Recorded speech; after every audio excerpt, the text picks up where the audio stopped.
In June of 1974, the newest addition to Disneyland, America Sings, opened up on the opposite side of the park in Tomorrowland. The show had its share of loyal followers, but the majority of guests were not impressed. The diminishing appeal of America Sings created new challenges for Disney Imagineers, namely what to do with the 103 animatronics that comprise the cast of characters once the ride was eventually closed.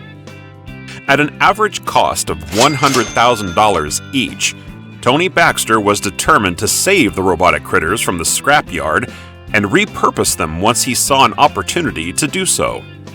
In the summer of 1983, he finally saw his chance. It was a kind of a lean time at Disney back in the early 80s. We had opened Epcot, and I had worked on Journey into Imagination with Figment and Dreamfinder. That was a dream job. And now it was like, is Epcot going to work? And is the Disney company going to be able to hold together, literally? And we didn't know.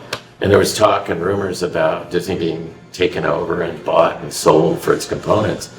And I had developed this flume ride idea. Dick Nunes had been, who was head of the company, of the theme park division of the company, had always pressured me. He said, we've got to have a flume ride. We've got to have a flume ride.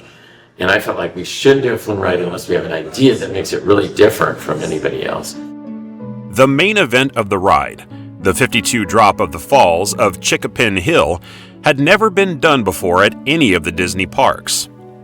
The logs that carried guests through the adventure had to be reconfigured after the initial trial run ended in the riders being completely saturated and the logs filling with several inches of water. The original 45 log vehicles had to be replaced by vehicles 500 pounds lighter. Each log's seating capacity had to be reduced from 8 to 7 and eventually down to 6. The vehicles were made out of fiberglass and was designed to resemble a log floating down a river, with Brer Rabbit carved on the front. When I was brought in as an Imagineer, that was the one that I was first asked to ride.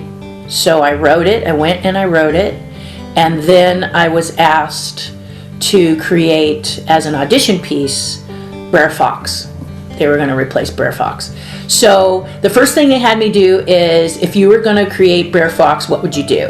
And I said, I would make a maquette. And they said, okay, make a maquette. And I made a maquette of him that's about yay big. And I took it in for them to evaluate. So imagine this is your dream job. You're very excited, but you're really scared because they're going to take a look at this and they're going to analyze it. But they're not going to just go, I mean, it's Imagineering, it's Walt Disney Imagineering, so they're not going to go, wow, you're amazing. They're going to really nitpick it, and they did.